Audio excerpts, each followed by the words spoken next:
Welcome to the MSDW podcast. I'm Jason Gumpert, editor at MS Dynamics World. On this episode, I welcome Brendan Coffey, Director of Revenue at Mekorma, to dive into the company's evolution within the Business Central ecosystem and explore how businesses can modernize their accounts payable process. Mekorma is the sponsor of this episode, and Brendan highlights the importance of not only addressing the technical aspects of ERP migration, but also focusing on process improvement, including the adoption of modern practices like virtual and mobile approvals. We also discuss how to balance both elements and how that helps organizations realize the full potential of Business Central. All right. Well, Brendan Coffey, welcome to the podcast. Welcome back to the podcast, I should say, because I did talk to you recently for another episode, but it's great to have you here. Can you give a little introduction for our listeners? Thank you. Yeah, I'm glad to be back. My name is Brendan Coffey. I'm the Director of Revenue here at Mekorma. I've been in the payment space for over 10 years, and I am out of Denver, Colorado. It's good to be back. All right. Excellent. Yeah. So, last time you were here, we were talking on a different topic but related, I would say, procure to pay focus. And we wanted to have a little bit of a different angle today. And really want to start with what's going on at Mekorma and its evolution in the Business Central channel. I mean, for people who may know, the company has a longer history than that, but this is something that has really evolved recently. Can you tell us a little more?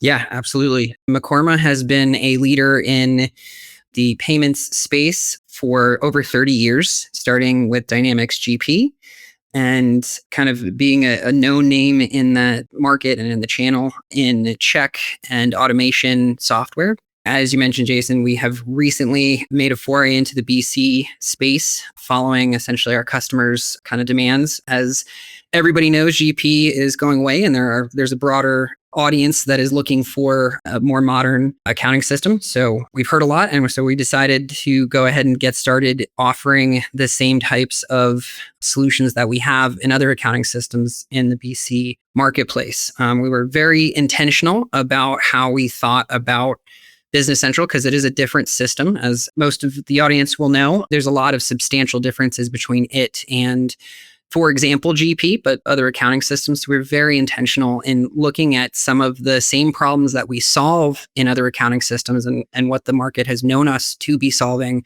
but what that really means for Business Central. So we are excited about our upcoming V1 release. We feel like it really checks a lot of the boxes that we've heard from customers and can be able to offer the same types of solutions for it that we're known for and have been for quite some time. Yeah, and that's perhaps one of the most interesting things I'm looking to learn from you here today because of that sort of rich understanding of business applications and financial management and, Mekorma's own capabilities and expertise. What are some of the specific things or unique sort of trends that you're seeing as it relates to Business Central adoption specifically compared to, some of the areas where Mekorma has, seen customers evolve in past areas of change? As we've seen with Business Central as a theme, like we talked about during our P2P episode, where the technology is easy to be the beginning and end of the frame when we think about adopting a new platform. And one of the things that I'm really drawn to Mekorma about is that we focus as much on the maturity of your processes as the modernization of your technology. And to make sure that when we think about modernization of technology, how fast is the maturity of your processes, adopting best practices, maturing the discipline of finance in general, and specifically AP, really both in and out of the context of the technology itself. So getting your team used to new processes like virtual approvals or mobile approvals, being able to digitize a lot of the paper involved is still a shockingly high number of customers that adopt Business Central, but still rely heavily on paper, which again is an example of where there's that discrepancy between your processes and the modernization of that and the technology. So that's one of the big things that we really help with is to be able to map out, regardless of your time frame of adoption or how that's going to look for you, where the maturity of your process interweaves with that and be able to get solutions that are designed specifically to enhance, to help, to really streamline the adoption by the team and the actual value that that solution is designed to deliver. Because as with most solutions, the adoption piece is going to be where that value is the make or break. If it's adopted, we recognize that value. If it's not, it's great we have the technology, but we're not actually getting what we set out to. Yeah, and I would just extend that a bit into the topic of organizations that feel like GP is serving them well, making that transition and having kind of the whole team, perhaps, the users themselves feel like they're getting a useful transition that is not being done just for a technology reason, seems to be a really critical sort of step. If I'm talking sort of anecdotally and what I hear in different GP to BC transitions, that's really key. Like you said, that there's a bigger picture, that some of those considerations are part of that transition. But can you talk a little bit more about that, both the opportunity side and perhaps the challenges when you're thinking of the GP to Business Central transition picture? What we see too often that we are very keenly aware of and trying to help organizations avoid is having both conversations at the exact same time. And what I mean by that is when we are doing a very technical mapping, which, companies are going to work through, right? And it's important to work through, but we'll do a technical mapping of where the functionality, again, our specialty is in the payment space, the accounts payable space, where the functionality maps from how you currently are using GP or whatever system you're coming from to Business Central, right? And what happens too often is that in that same breath, in that same exercise, maybe even unstated, is a lot of change that users will need to engage with, right? Not just a different user interface, but potentially as part of migration, we are trying to also adopt some more modern approaches to the discipline itself. So what we want to try and do is make sure that as much as we can have that discussion well before we get to the point of that technical mapping to say, really on whatever platform you're using, what should our approach and roadmap be for example, invoice processing, invoice receipt, leveraging AI to capture data, have an automated and auditable mobile approval process, and engaging potentially the operations team in more than just email in getting things processed efficiently. So that conversation can and should happen well in anticipation of getting into that technical mapping, because they're two different conversations. And to try and have them at the same time can lead to a lot of heartache and heartburn within an organization. So that's what we're trying to make sure to empower partners and their customers to have, right, in order to make sure that we can kind of tackle one in its own space and then come back to and have that as a frame as we get into the more technical details. Right. And, speaking of technical details or maybe product details, before we go any further, can we talk a little bit more about what Mekorma has actually launched for Business Central? As I mentioned earlier, a lot of the same problems that Mekorma has solved traditionally. So if you're familiar with Mekorma, we have a very, very strong offering when it comes to payments. Right now, that means BC does come with some out-of-the-box check functionality. As anybody who has worked on trying to configure it knows, it can be a little challenging, and arguably there's some fundamental missing pieces if you have any requirements that go beyond the basic setup. So we have a pretty robust enhanced check printing suite that we started with, just because, again, that's where a lot of our clients are coming from, using our product to print checks from GP, can also leverage check printing in Business Central. Similar to, again, our product in GP, we also recognize that in certain circumstances, there is a highly manual and high click requirement for certain processes, particularly if you have a complex ecosystem that you're working to have AP facilitated in. So similar to what we do in GP, but a little different, is we have something called the action board. The action board is essentially a centralized window from which an AP team can process a lot of the different aspects of the workflow. So you can make batches from across different companies. You can post payments. You can work with our remote payment services piece, which I'll talk about in just a second. So that automation is really specific to reducing the number of clicks that an AP team needs to facilitate in their process. And then the last piece from a payment perspective is most clients will ultimately, and this is a very good example of this, will ultimately at least consider whether or not they should continue with their payment issuing process. So for most clients, that could mean a high number of checks and a couple of ACHs. That can, of course, be done in a more efficient way using the action board, but that can also be entirely outsourced and essentially automated using our remote payment services product. This product is available in GP and is potentially one of the ways that you can modernize in anticipation of migration, where the cloud, essentially one of our providers, will enroll vendors in whatever payment method they choose. So the client does not have to manage that. We are fully integrated in Business Central, so the client can do it entirely out of Business Central, but they do not have to print a check. They do not have to collect bank account information. It's a fully automated piece. The only last piece I just wanted to add is, in light of our last podcast, we are also partnering with SignUp to work through a lot of the very front-end pieces related to invoice capture, approval, et cetera. So we have that end-to-end suite via our partnership with SignUp. All right, excellent. Yeah. And the part that I wanted to just go back to for a second, or at least comment on, was I'm always a fan of scenarios where perhaps before an organization changes ERPs, they can take steps to move processes to the cloud, to move automation, to embrace automation, I should say. There's something that's going to ease a transition down the road when they do actually modernize their ERP.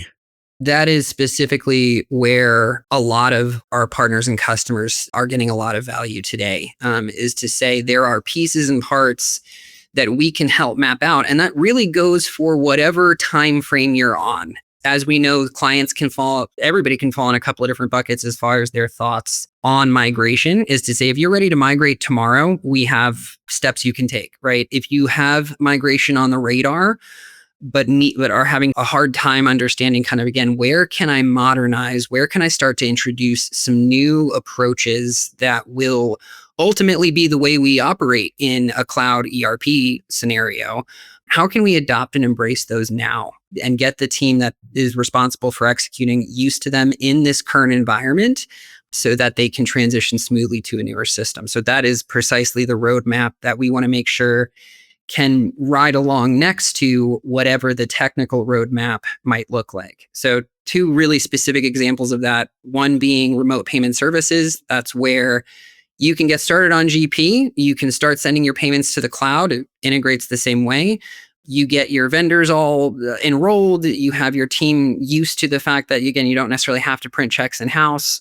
And that then when you're ready to migrate, all you got to do is turn it on in Business Central. It'll operate the exact same way. The other example would be our vendor validation solution, is to say, I'm going to assume that most customers are going to be working with, if not the exact same vendors, a very similar vendor base, moving one ERP to another. So if you want to take advantage of the automated vendor validation piece, this deals with OFAC compliance and TIN matching and address verification and some of the obligations that an organization has, at least in the domestic United States. You can get most of, if not all of that done already within GP using our products, which means it's something that you can essentially rest assured is that when we move to that new system, those vendors and those obligations are already met. Looking at Business Central specifically, maybe separate from the GP story, are there other use cases that your team is focused on when it comes to sort of evolving the product there? Yeah. So one of the biggest demands that we have both in GP and we know going into BC is around those clients that have complex AP ecosystems we talked a little bit about earlier. All too frequently, we also see that we're very ambitious around the scope when it comes to migration. So an example of this would be, we want to take a disparate AP discipline where it might be spread across a number of different lines of business or locations or something like that, and then have that all consolidated and centralized so that it's a single AP function that kind of serves the entire organization. That becomes relatively complex and can, from a technical perspective, be complex to configure. And then from a workload perspective, introduce a lot of manual steps and processes that you have to take in Business Central. So one of the things that we know we've served clients in these scenarios in GP, we're bringing that same knowledge, that same solution to Business Central. So if you're in a complex environment that you have multiple entities, multiple businesses, however, multiple databases, et cetera, our solution will really eliminate a lot of the headache around both configuring that at the outset and then managing it in the long run. And that is through some of what we talked about earlier, that action board. We're continuing to add tasks that can be done all from that single window. And that, again, really helps in the scenario where I have a complex ecosystem.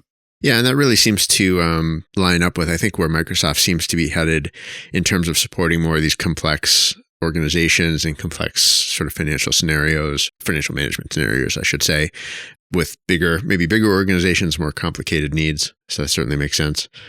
I'd like to get a little more perspective on sort of entering the Business Central ecosystem.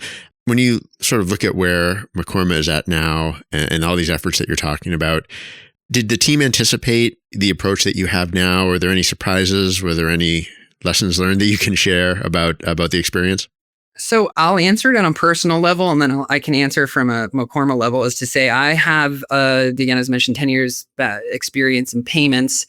And I knew tangentially, of course, about different accounting systems, but I was both surprised and delighted, I think, about the dependability, the level of enthusiasm that is present and still to this day, even after an announcement of essentially kind of sunsetting GP, as to how loyal, right, and dependable the clients find GP, right? And so that was a surprise to me. I don't think it was a surprise to anybody at Mekorma, because Mekorma has been in this space for a long time, but that was an interesting perspective to get. And so that does create, I think, a very interesting dynamic, no pun intended, in that we do find essentially that we've needed to create a path for customers in at least 3 different scenarios. We talked very briefly about them initially, right? We have folks who are what I would call, at this point, maybe not quite early adopters, but certainly folks who are already in the process of making a migration, right?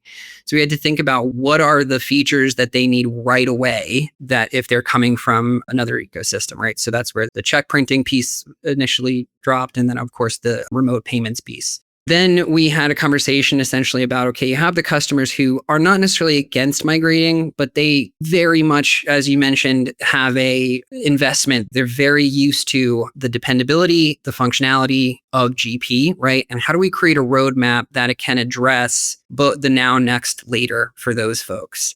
And then I think, again, a surprising number for me still, right, are folks who are going to stay with GP for as long as they can, and being able to make sure that we can serve those customers as well. Again, whether they decide to really extend the life as much as possible, we can use some of our tools to do that, or create those building blocks for that migration, even though it might be in the distant future. So I think that the technology roadmap has stayed pretty consistent. Our product team does a really fabulous job of anticipating those needs. They know both our GP and now our BC client base and partner base really well. I think what the aha moment was just around, how do we now take the product lines that we've established in both systems and create different paths based on the way that the customers are thinking about their modernization efforts. Yeah, it's such an interesting challenge and sort of an evolving one, as you've described. The last thing I really wanted to get into, because you sort of touched on it a few times, and I wanted to dive into it a bit more here, was your approach to partnering and the role that different kinds of partners in the Microsoft ecosystem are playing as it comes to the evolution that Mekorma is undertaking for BC. Yeah, absolutely. So we are delighted and honored to have such a strong partner ecosystem that we work within. We have very long-time partners that have been such ardent advocates of our legacy products and now our new products. So we're delighted in that. We do have some more strategic and kind of product-oriented partnerships. Like I mentioned, we have one with SignUp, where we're working on making sure that we have solutions for the end-to-end in BC. We also partner with Binary Stream and their multi-entity management, again, to serve those customers in those more complex scenarios. For those partners that are more in the strategic integrator space, really working to enable them to have some of the conversations that we have written the recipe for, essentially, is one of our biggest objectives for the quarter and for the year, right? Is to say, okay, we have these roadmaps, we're prepared to help guide the clients through this conversation.